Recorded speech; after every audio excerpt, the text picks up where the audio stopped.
Welcome to Tony at 12. I'm Tony LeBlanc, and today I'm in conversation with Jeannie Cameron, Chairman of the States of Alderney Policy and Finance Committee, our Chief Minister. Good morning, how are you? Good morning, Tony. I'm very well, thank you. Good, I'm pleased to hear that. Let's start off with governance reform.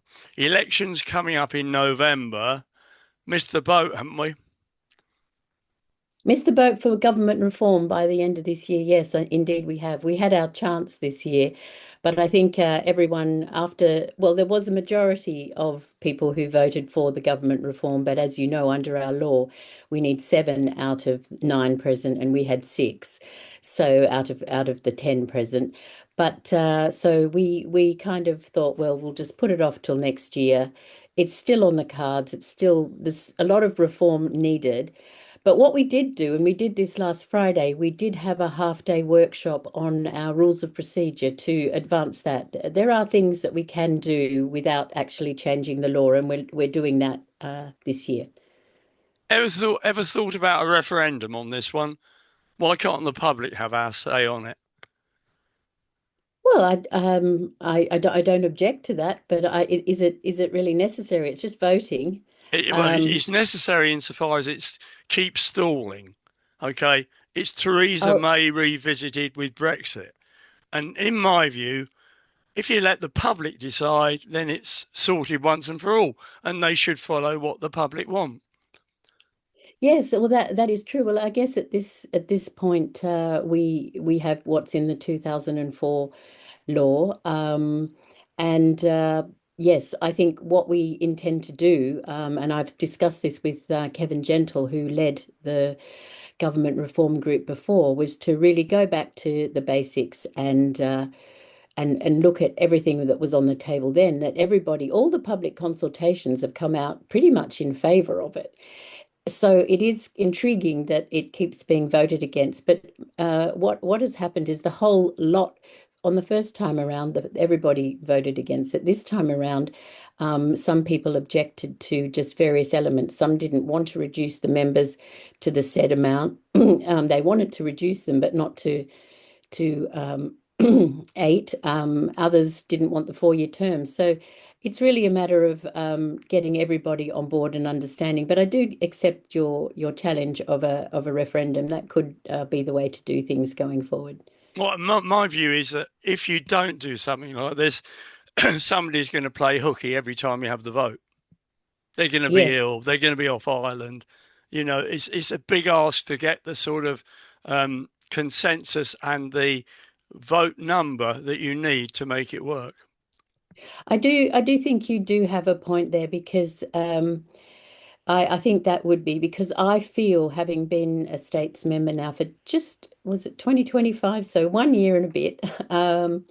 I feel that our biggest constraint of efficiency and moving things forward is the governance structure and the Yeah. way that we have to work within, which makes life very complicated sometimes with these rules that just don't work, in my view.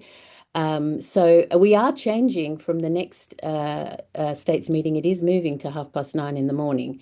So that is a change. So that's to mirror Guernsey, but also there's some been advocating for that for some time, and we that is in the remit of the president, and I think he has agreed to the next one being at 9:30, and we'll see how it goes.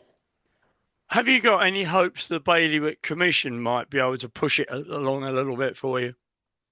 Yes, I do actually. I think the 5 commissioners that we've ended up with are very good, and one in particular, Carolyn Morris, has a background of Alderney governance and is very much looking into this issue. I am aware. A lot will depend on what the submissions put forward. Alderney actually put forward 62% of the submissions to the Bailiwick Commission in the open window were from Alderney, and I think that's very telling in a way, that we had so many from our island, showing indications that they were engaged with the process. I do think that they are very I think they're going to come up with, some recommendations for how things move forward. And of course, none of them are binding. It's just their recommendations. But I feel they're doing the job very well and really scrutinizing, really listening. And they'll be coming back to Alderney again. I believe they'll have their first report out, interim report in October or Yeah, towards the end of October, which is they're on schedule. And I do believe Carwyn Jones comes from Wales, as many would know, and he's has a very good background in devolution and the sorts of issues that Alderney faces in terms of constraints with our fiscal relationship with Guernsey. So I do believe that they may come out with something helpful to us. that'd be interesting. Let's get on to tax reform. Now, I have to challenge the JCI. That's the Jeannie Cameron Index, as published in the Alderney Journal. And the Mhm. reason for my challenge is that you've done a lot of grocery comparisons, Mhm. citing Waitrose Guernsey and products being sold by an independent grocer in Alderney who has got a sort of Waitrose franchise. That's not really clever, is it? Well, I think one has to look at, I think whatever the good is, it's irrelevant. It was comparing two prices of the same good in different locations on the same day. And I think one of the things to understand was that the Chamber of Commerce was going to do it, the States of Alderney Civil Service was going to do it, and nobody had done it. So I took it upon myself to do it. Good And old you. quite frankly, I rang up my partner's mother, who's late 70s, Yeah. and I said, I need you to go to the shop and photograph some goods, and just I'll find the same ones here. And she said, well, I shop at Marks and Spencer's and Waitrose. And I said, well, we don't have Marks and Spencer's, so go into Waitrose. She came back with the goods, and I went down and found them in our Waitrose. There was No, absolutely then it's nothing. not our Waitrose. It's not our Waitrose. It's an Well, independent grocer yes, selling Waitrose products. That's yes, different. The Guernsey version is part of the UK Waitrose partnership, yeah, which in turn is part of John Lewis. yes. I don't think you can really fairly compare the two. Yes, it's the same good, Tony. It doesn't matter. I mean, it just goes to show that whatever is the price, it's the price paid in Alderney for a good. It could have been a packet of jelly beans. It doesn't matter where it came from. It doesn't matter what it was. It is the same good. And the price of that good I do understand, and I have apologized to the Coxes because I realize that some people may have misinterpreted my intention. But my intention was to show the difference in prices between Alderney and Guernsey on a day for a basket of goods. And it just so happened, unfortunately, in this case, quite inadvertently, just because the lady I asked to do it very kindly, as an elderly lady, went in and photographed those goods, and I did the same here. There was nothing more to it, and I really did not intend to cause any issue by it. It was to show the difference in price, and therefore, if you were to add a GST to that, what that might be. And so that's the way it is, Tony. I'm sorry for it, but that's what happened. Okay, fair enough. Had to bring it up though. Had to bring it up. That's fine. Now, GST. This is almost as bad as you lot trying to get your governance sorted out, isn't it? In terms of the yak yak and no action. Now, I'm a firm believer if it does go through, 3% will become 6% within 2 years. Watch this space. What do you think?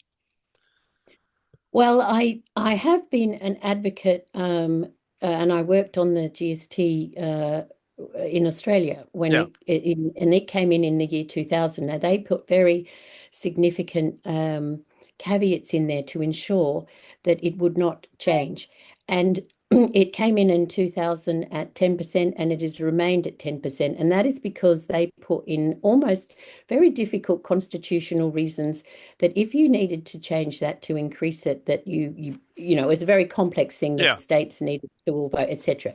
So I was always of the view that we should try to the extent possible without in our constitutional limits, if something was to go through, that something like that should occur. But I have become confused about the spaghetti bowl of amendments that have been going on. And to be perfectly frank, I've lost track of where everything is at. It's very hard to follow. So I don't believe, I think that amendment or people proposing that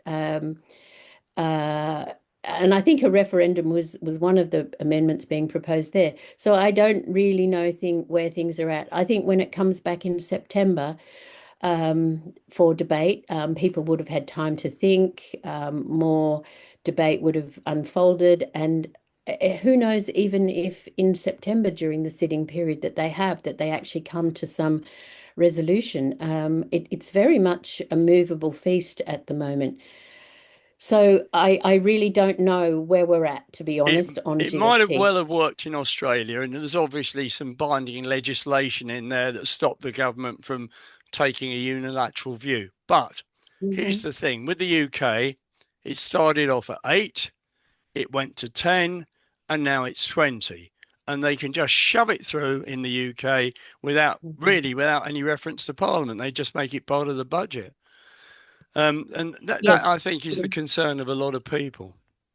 That is a concern, and I would agree with that. And I think it is an easy way for governments to, instead of making efficiency and productivity cuts, to actually just do that as a quick win. And I certainly have concerns about that as well. So And I also have concerns about their inability to run it if they can't collect income tax. What hope do they have with GST? well, that exact question, much earlier than this debate, when um, Gavin St. Pierre, Charles Parkinson, and even Jonathan Lettock came to Alderney, and I met them last year in 2025.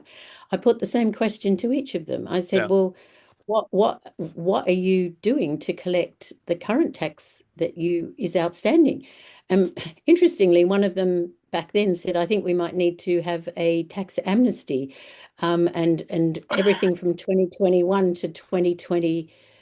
Five is just written off. I mean, I was surprised. I think we were all surprised, but that is the answer that was given at that time by one of those three I've mentioned. look, But I do think they absolutely need to fix the current situation that they have before working out how this is going to happen, because it needs to be done. yeah, agreed. Let's change the subject and get on to Aurigny.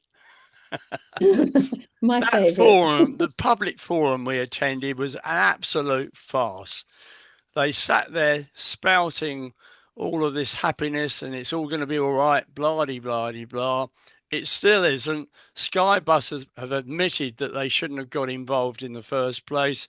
The CEO of Skybus went. We don't know whether he's fired or whether he decided to jump ship. But the fact of the matter is, it's taken all this time and we're nowhere. And we're talking about a company, Aurigny, losses in 2025, 6.3 million.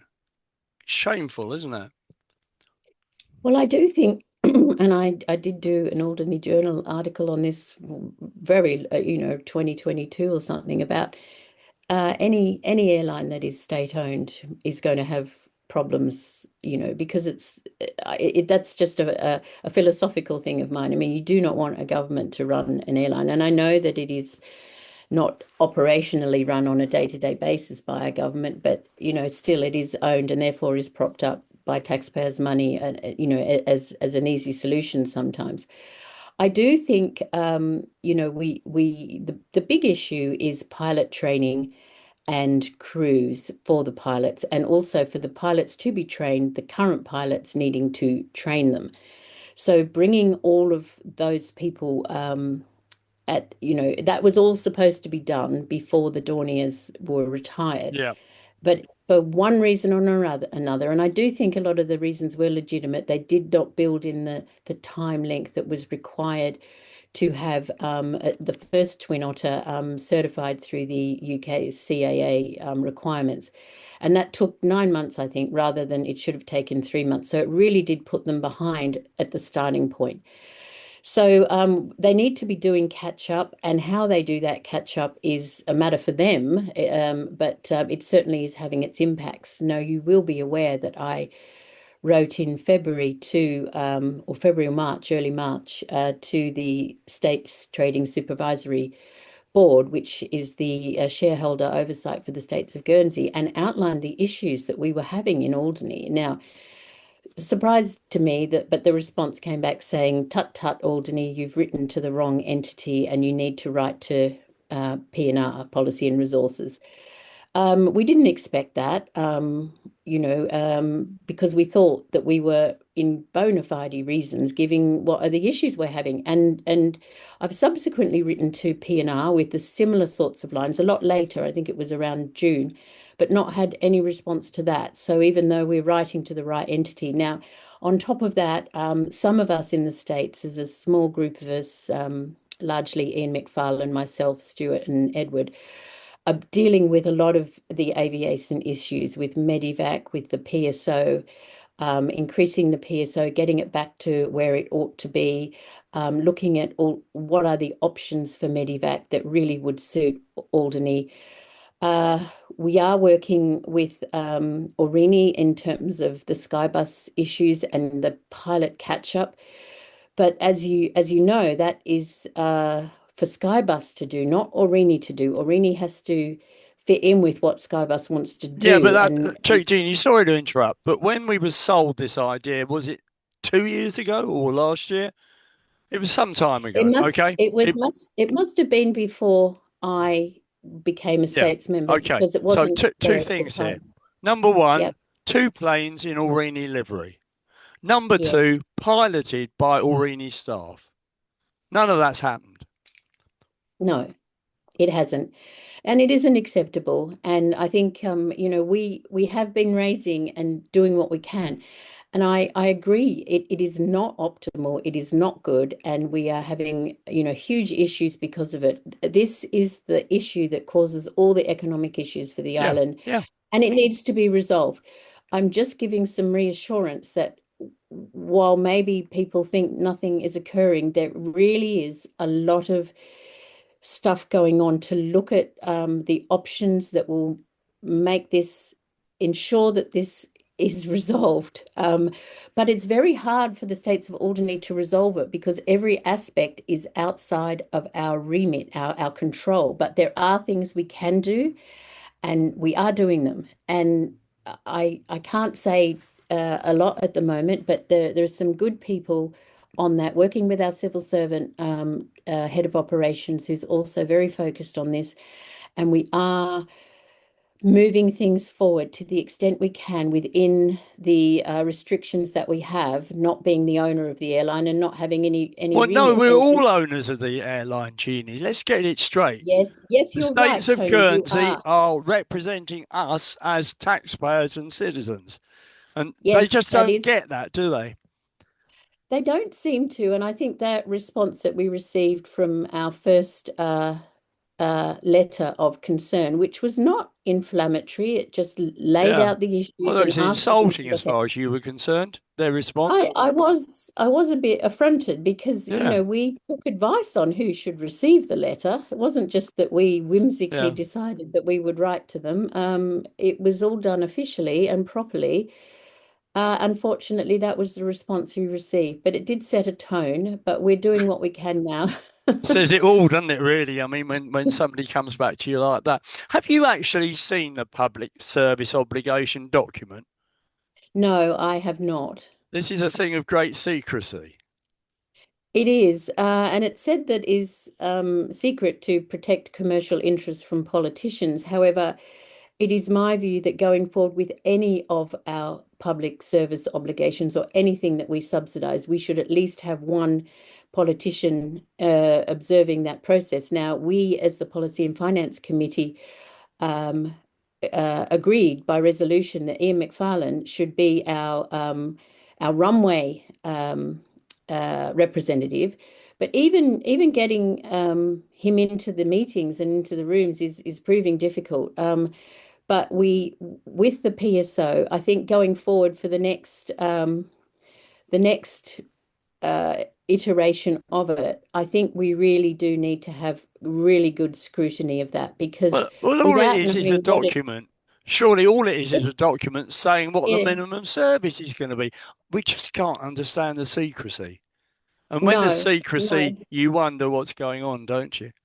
Well, I you do anyway. do. I think when there is secrecy, that is exactly right. You do wonder what is in there that Yeah, is yeah, so yeah. concerning. Have you sorted out the fuel at the airport?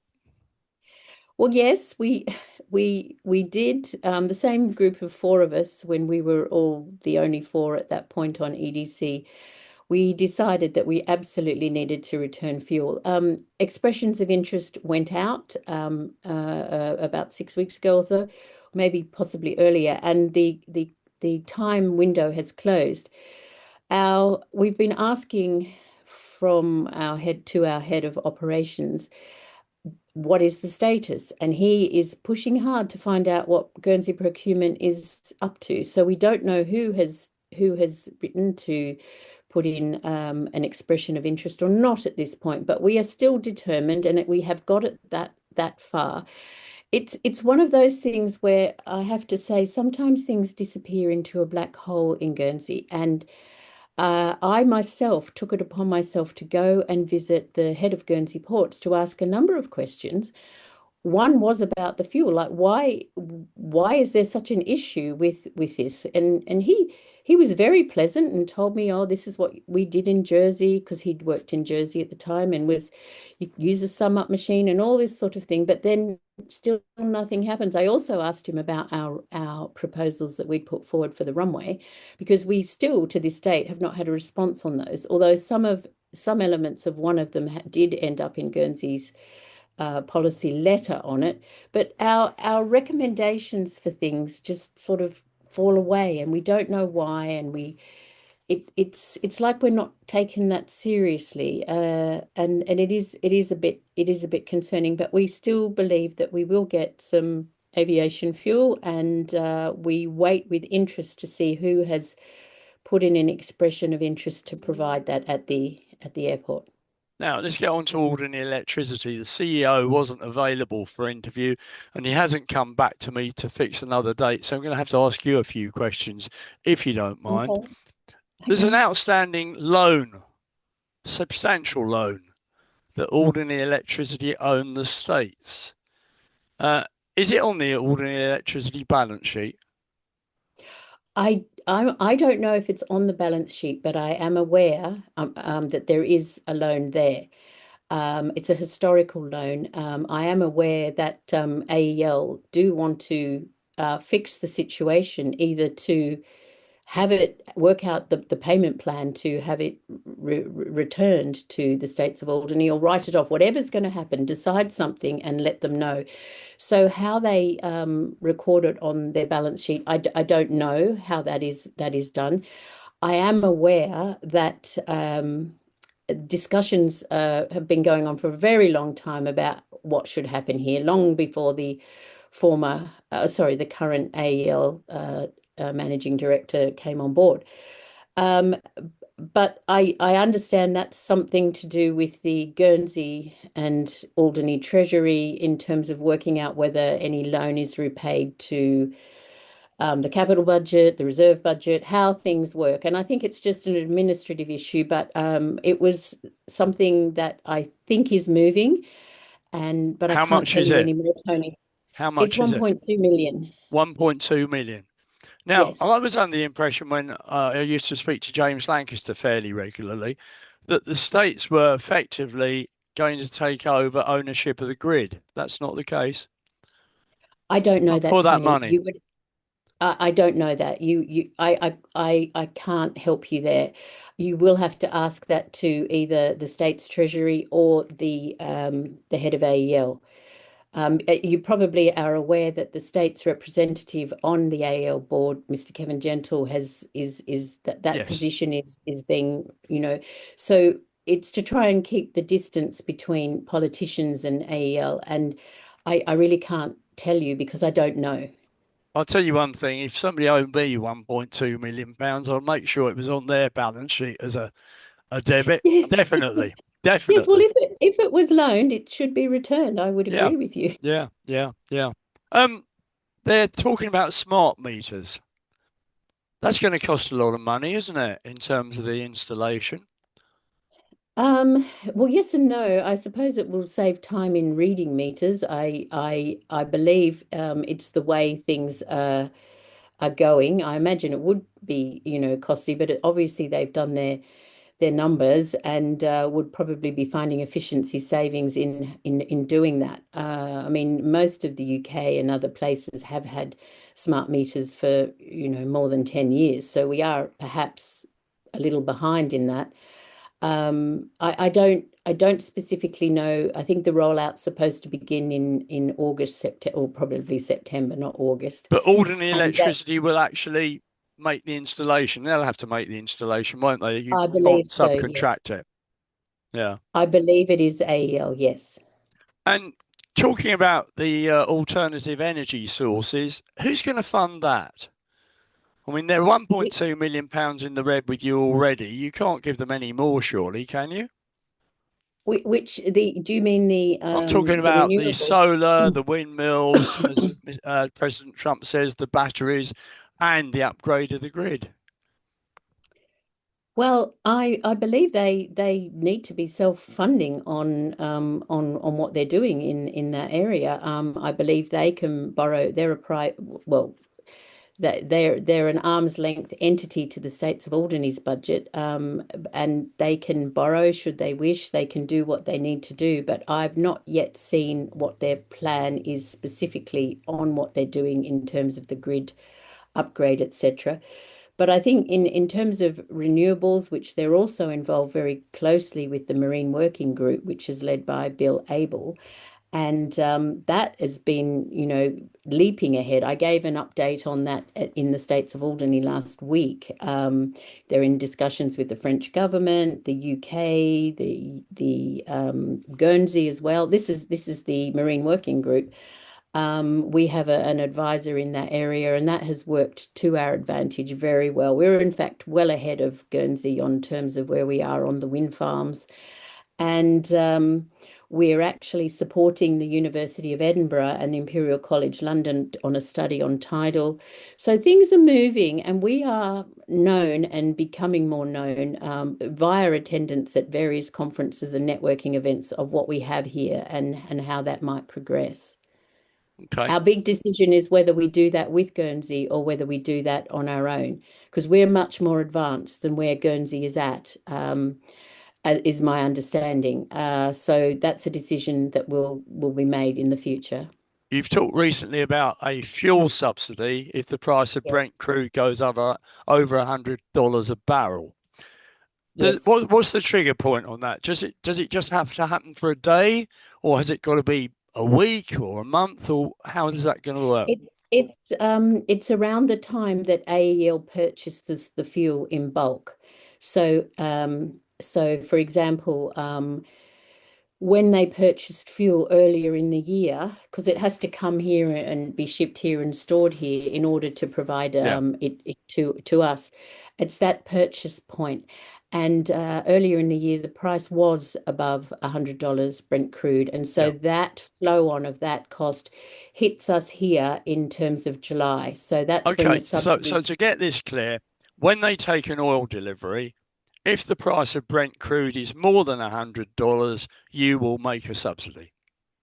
Yes, it does have limitations. This is only up until the end of December this Yeah. year, but Yeah. we will see what we need to do. But I think people need to realize that the reason that we did this for electricity and electricity rather than road fuels, for example, was because that benefits everybody. Yeah. Everybody uses electricity. The fuel cost component is a significant, a little bit more than half of what we pay. And so that way we felt that it was the best way to do that. And our electricity prices, as you would have seen from my table, are 106% higher than Guernsey's as a basic point because of that fuel cost component. And we don't have a cable to France like Jersey and Guernsey do. Cheaper than So Sark. yes, I'd say Sark, Alderney, and perhaps a few other places are the most expensive electricity in the world. Yeah, So we do agree. need to do something about that where we can, which there are things on the table, but a lot of people seem to be against options in that respect. Let's talk about the data center. Aha, you're getting to where I Who's going to fund it? Who's going to supply the electricity? And you'll, of course, need a desalination plant, won't you? No, not necessarily. But this is where I think it's really important, and I've said this many times. The states of Alderney, none of the politicians or the civil service has any experience with data centers. So we would not be doing that. Um, now, what has occurred is expressions of interest have gone out, and anyone anywhere in the world who has an idea to put a data center on Alderney could put in an Why expression of would you want to interest. do that? We, well, this is why you'd want to do it, because if you had a company that came along and put in for, 70 to 90 million a cable between France and Alderney. And they brought that cable across from the power centre there into Krabi, into the AEL there. And that made the price of electricity drop to an amount commensurate or even better than Guernsey or Jersey's. They would then have the cheap electricity. So would the residents of Alderney have cheap electricity. So that would be one benefit. But then they would have the benefit of having cheaper electricity than they pay, say, currently in the UK. The average price per month for a data centre in the UK is 20 million a month, roughly, to pay. So if you are paying that much in for electricity in the UK, for example, you could see how your investment in a cable to bring that price down to, minuscule amount compared to that, it would be advantageous to do that if the host place, such as Alderney, were willing to accept one. Now, I think there's a lot of speculation out in the community that there's these big, massive, huge data centers that would be bigger than deserts and, that are put in deserts. That would No one would in their wildest dreams envisage anything like that in Alderney. I think what the feasibility study showed was that, something could be here. Now, for example, if a data center was put into one of our old forts, just for example, say Fort Torgy. Imagine you put into that fort, you put all of the 44-foot container size rackings and things like that, and you put it inside the fort so it's not visible to anybody. You use the seawater to do the cooling, and you required in the contract that anyone who used Fort Torgy to keep it, amenable to whatever, Yeah. but had to rebuild that fort back to its Victorian era glory, brick or stone by stone. Why would you not consider it?